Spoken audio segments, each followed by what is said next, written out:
Hello friends, welcome to LS Academy for Technical Education. In today's video, we will start a new series and this series based on the subject real time systems. Real time systems क्या होते हैं, किस तरीके से work करते हैं, कौन कौन से उसमें शेड्यूलिंग टेक्निक होती हैं, ये सारी चीज़ें हम रियल टाइम सिस्टम की लेक्चर सीरीज़ में स्टडी करेंगे। तो सबसे पहले हम जानने की कोशिश करते हैं कि रियल टाइम सिस्टम है क्या, क्या उनकी फीचर्स हैं और कौन कौन से डिफरेंट टाइप के रियल टाइम सिस्टम्स हैं। तो सबसे पहले हम जानते हैं what do you mean by real time system, के रियल टाइम सिस्टम है क्या। So definition of the real time system is real time systems are those systems in which the correctness of the system not only depend upon the logical result of the computation but also on the time at which the result are produced। यानी real time system वो systems हैं जिनमें आपका जो correctness है किसकी, system की, वो किस पे डिपेंड कर रही है, वो सिर्फ लॉजिकली करेक्ट रिजल्ट आ रहा है उस पर ही डिपेंड नहीं कर रही, बल्कि इस बात पर भी डिपेंड कर रही है कि किस टाइम पर रिजल्ट प्रोड्यूस हो रहा है। मान लीजिए कोई सिस्टम है, अगर उसने सही रिजल्ट प्रोड्यूस किया लेकिन उसने within the time frame नहीं प्रोड्यूस किया, then it is not a real time system. So real time system में क्या है कि लॉजिकली करेक्ट रिजल्ट तो प्रोड्यूस करना ही करना है, लेकिन खाली लॉजिकली करेक्ट रिजल्ट प्रोड्यूस करना ही सफिशिएंट नहीं है, उसके साथ साथ result within the limited time frame, जो भी उसको टाइम फ्रेम दिया गया है, जो भी उसको डेडलाइन दी गई है, उस डेडलाइन के अंदर क्या उसने कंप्लीट किया है या नहीं किया है, इस बात पर भी डिपेंड करेगा। ठीक है, तो इसमें करेक्टनेस किस पे डिपेंड कर रही है, दोनों चीज़ों पे, लॉजिकली करेक्ट होना चाहिए plus with in the time frame होना चाहिए, विद इन द डेडलाइन, जो भी उसको डेडलाइन असाइन की गई है उस डेडलाइन के अंदर वो अपना टास्क कंप्लीट कर पा रहा है या नहीं कर पा रहा है, इस बात पर डिपेंड करेगा। ठीक है, इसके बेसिस पर हम क्या करते हैं, रियल टाइम सिस्टम या आरटीएस को 3 कैटेगरीज में डिवाइड करते हैं। ठीक है, पहली कैटेगरी क्या कहलाती है, पहली कैटेगरी कहलाती है हार्ड रियल टाइम सिस्टम्स, दूसरी कैटेगरी कहलाती है soft real time systems and third category is called firm real time systems. तो तीनों क्या हैं, क्या तीनों की फीचर्स हैं, उसके बारे में 1 बाय 1 देख लेते हैं। सबसे पहले देखते हैं हम हार्ड रियल टाइम सिस्टम्स के बारे में। तो हार्ड रियल टाइम सिस्टम क्या है, दे नेवर मिस डेडलाइन, जो भी डेडलाइन है उस डेडलाइन के अंदर ही ये हमेशा काम को कंप्लीट करेंगे। ठीक है, but missing deadlines may have disastrous consequences. यानी हार्ड रियल टाइम सिस्टम को जहां पर हम यूज करते हैं, जिन एप्लीकेशन में यूज करते हैं, वहां पर अगर इसने डेडलाइन मिस कर दी then it may have disastrous consequences. It may be कि किसी ह्यूमन बीइंग की लाइफ लॉस्ट हो जाए उसमें, तो काफ़ी ज़्यादा डेंजरस इफेक्ट हो सकते हैं अगर उसने within the deadline result produce नहीं किया। तो ऐसे कौन कौन से यूज हैं जो यूज़ किए आते हैं, they are use in the flight controller systems, जो एरोप्लेन की फ्लाइट कंट्रोलर सिस्टम है उसमें इसको यूज़ किया जाता है। They are use in a missile guidance system, missile guidance system में यूज़ किया जाता है। और इसके अलावा हम जो स्पेस के लिए एयरक्राफ्ट डिजाइन करते हैं उसमें भी आपका hard real time system use किया जाता है। यानी वहाँ पर आपका माइक्रो सेकेंड का डिले भी आपका डिजास्ट्रस कंसिक्वेंसेस प्रोड्यूस कर सकता है। Now the second type of real time system is the soft real time system. Soft real time system में क्या है, they may try to meet their deadlines, ये भी कोशिश करते हैं कि डेडलाइन को मीट कर लें, but the occasional missing of the deadline have no disastrous consequences. Hard real time के सिस्टम की तरह ऐसा नहीं कि अगर कभी भी आपका हल्का सा भी डेडलाइन मिस हो गई तो डिजास्टर कंसिक्वेंसेस हो जाएंगे, ऐसा इसमें नहीं है। यानी ह्यूमन लाइफ के लॉस्ट होने के चांसेस इसमें नहीं होते। जहाँ पर सॉफ्ट रियल टाइम सिस्टम को हम यूज़ करेंगे वो ऐसी एप्लीकेशन होंगी जहाँ पे अगर डेडलाइन हल्की फुल्की मिस भी होगी, थोड़ा बहुत इधर उधर भी हो गया माइक्रो सेकेंड मिली सेकेंड का, तो भी बहुत ज़्यादा आपका डेडली इफेक्ट नहीं होगा। Usefulness of the result produce decreases gradually with increase in tardiness. यानी जो रिजल्ट की यूजफुलनेस है, आपने डेडलाइन तो मिस कर दी, लेकिन डेडलाइन मिस करने से क्या होगा, usefulness of the result produce will be decreases but with increase in the tardiness. ये टार्डीनेस क्या है, टार्डीनेस का मतलब है कि रियल टाइम सिस्टम जितना लेट अपनी डेडलाइन तक पहुंचेगा, डेडलाइन की वर्क को कंप्लीट करेगा अपने टास्क को, वो उसकी टार्डीनेस कहलाती है। फिर से बता दूं, टार्डीनेस का मतलब है कोई भी रियल टाइम सिस्टम अपने डेडलाइन से जितना लेट अपने टास्क को कंप्लीट करेगा, ठीक है। मान लीजिए उसकी 3 सेकंड की डेडलाइन है और वो 3.25 सेकंड में कंप्लीट कर रहा है, ठीक है, तो उसकी टार्डीनेस कितनी है? 0.25 है। अब मान लीजिए और उसकी 3.5 सेकंड में कंप्लीट कर रहा है, तो क्या होगी? टार्डीनेस उसकी और बढ़ गई, ठीक है। 3.75 सेकंड में कंप्लीट कर रहा है, यानी कि और टार्डीनेस बढ़ गई, ठीक है। तो टार्डीनेस का मतलब क्या है? कितना लेट कंप्लीट कर रहा है अपनी डेडलाइन से, किस चीज को? जो उसको टास्क असाइंड है। तो वही चीज लिखी हुई है कि usefulness of the result produced decreases gradually with increase in the tardiness. जितना लेट कंप्लीट करेगा अपने टास्क को, उतनी ही उसकी यूजफुलनेस घटती जाएगी। अब इसको यूज कहाँ पर करते हैं? इसको यूज किया जाता है ऑनलाइन ट्रांजैक्शन सिस्टम्स में हम यूज करते हैं, ठीक है। जो आपके ऑनलाइन ट्रांजैक्शंस होते हैं वहां पर इसको यूज किया जाता है। लेकिन उसमें क्या है कि ऐसा नहीं है कि आपका ट्रांजैक्शन अगर डिले हो गया तो डिजास्टरस इफेक्ट होंगे। It may degrade the quality, it may degrade the usefulness of the system. बार बार अगर डिग्रेड कर देगी सिस्टम की क्वालिटी को, अगर बार बार वो क्या करेगा, system with in the time frame respond नहीं करेगा, ठीक है, तो यूजफुलनेस घट जाएगी।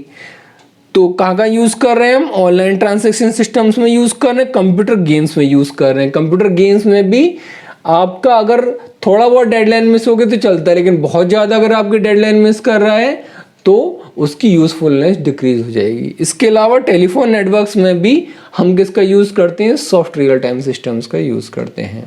Now will discuss the third type of real time system, that is the firm real time system. इसमें क्या होता है ये भी देख लेते हैं। Few miss deadline does not create much problem.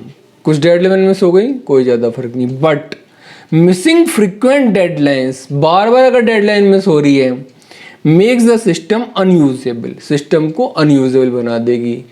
क्यों? As the quality of the service degrades, जो सर्विस की क्वालिटी है वो क्या हो जाएगी? डिग्रेड हो जाएगी अगर बार बार डेडलाइन मिस हो रही है। जैसे कहाँ पर यूज करते हैं इसको? Failure of A ignition of A automobile.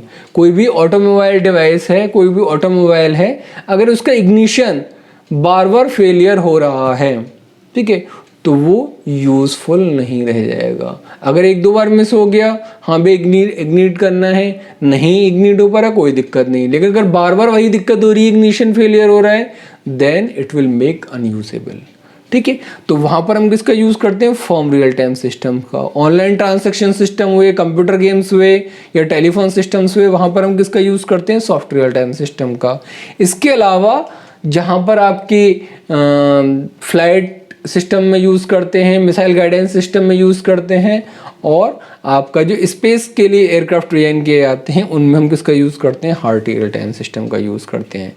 तो ये बेसिकली 3 कैटेगरीज हैं, जिनमें से जो इंपॉर्टेंट 2 कैटेगरीज हैं वो हार्ड और सॉफ्ट आपके रियल टाइम सिस्टम है। इनके बीच में एक थर्ड कैटेगरी भी आती है जो काफ़ी कुछ कम एप्लीकेशन में यूज किया जाता है, उसको भी हमने यहाँ डिस्कस कर लिया है, ठीक है। Now we will come to the what are the different features or we can say characteristics of the real time system, कि क्या क्या फीचर्स या कैरेक्टरिस्टिक है रियल टाइम सिस्टम की। तो सबसे पहली जो कैरेक्टरिस्टिक है रियल टाइम सिस्टम की वो क्या है? Time constraints. सबसे इंपॉर्टेंट फैक्टर टाइम कॉन्स्ट्रेंट है। Real time system is responsible for the completion of all task with in their time interval. जो भी टाइम इंटरवल है उसमें ज़्यादातर इवेंट कंप्लीट हो जानी चाहिए, क्योंकि जैसे जैसे आपकी टाइम कॉन्स्ट्रेंट को बार बार फेल करेगी, वैसे वैसे रियल टाइम सिस्टम का जो एक्चुअल पर्पज है वो आपका फेल हो जाएगा। तो सबसे ज़्यादा इंपॉर्टेंट फीचर है रियल टाइम सिस्टम की, वो क्या है? Time constraints. Second one is the correctness. तो टाइम तो होना ही चाहिए कि within the time limit, हमने बोला, लेकिन करेक्टनेस भी होनी चाहिए। In real time system correctness of the result is to obtain correct result within the given time interval. ये हम आपको पहले बता चुके हैं। करेक्ट रिजल्ट प्रोड्यूस करे और करेक्ट टाइम इंटरवल में करें, यानी कि जो डेडलाइन असाइन है उसी के अंदर अंदर करें। The third feature is embedded. Embedded का मतलब है कि कोई भी सॉफ्टवेयर अगर किसी भी हार्डवेयर चिप के अंदर इंटीग्रेट किया जाता है तो वो एम्बेडेड कहलाता है। और रियल टाइम सिस्टम जो ज़्यादातर सिस्टम है वो क्या है, एम्बेडेड है। यानी रियल टाइम सिस्टम का अगर आपको कहीं यूज़ करना है तो हम क्या करते हैं कि जो उसकी चिप होती है उसी के अंदर उसको आप वायर की हेल्प से प्रोग्रामिंग कर देते हैं। ठीक है, जो आपकी वायर की हेल्प से प्रोग्रामिंग की जाती है वो कहलाती है चिप लेवल प्रोग्रामिंग। ठीक है, और चिप लेवल प्रोग्रामिंग का क्या कहाँ करते हैं, एम्बेडेड सिस्टम्स में। तो जितने भी आपके रियल टाइम सिस्टम है all are the embedded systems. So embedded, all the real time system are embedded nowadays. Embedded system means the combination of hardware and software designed for a specific purpose.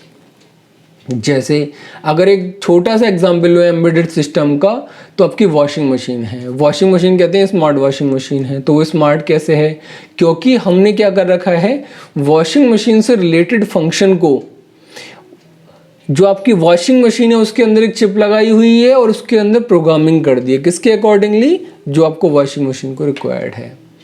Smart आपके refrigerators आते हैं, उसमें क्या कर रखा है हमने, programming कर रखी है, चिप लगा रखी है, चिप के ऊपर वायर के हेल्प से फ्यूज़ करके हमने प्रोग्रामिंग की हुई है।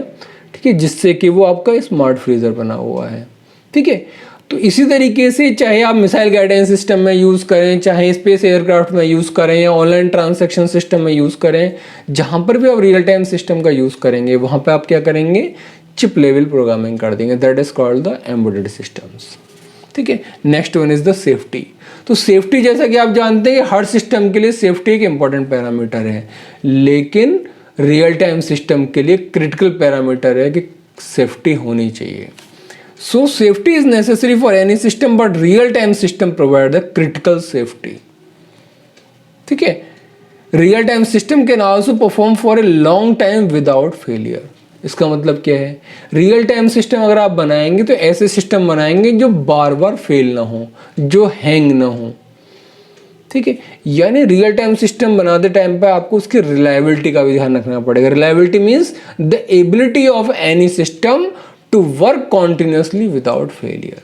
कोई भी सिस्टम जितना आपका बिना किसी फेलियर के जितने ज़्यादा टाइम तक वर्क करेगा वो उसकी क्या कहलाती है, रिलायबिलिटी कहलाती है। ठीक है, तो आपके रियल टाइम सिस्टम क्या होने चाहिए, रिलायबल होने चाहिए, क्योंकि जितने ज़्यादा वो रिलायबल होंगे, जितने बार वो कम फेल होंगे, उतनी ही ज़्यादा वो क्रिटिकल सेफ्टी आपको प्रोवाइड करा पाएंगे। The next one is the concurrency. Concurrency का मतलब किसी भी सिस्टम की एबिलिटी जिसमें कि नंबर ऑफ पैरेलल ऑपरेशंस या number of parallel processes work कर सकें। तो रियल टाइम सिस्टम में भी क्या होता है, आपके मल्टीपल नंबर ऑफ प्रोसेसेस एक साथ वर्क कर रहे होते हैं।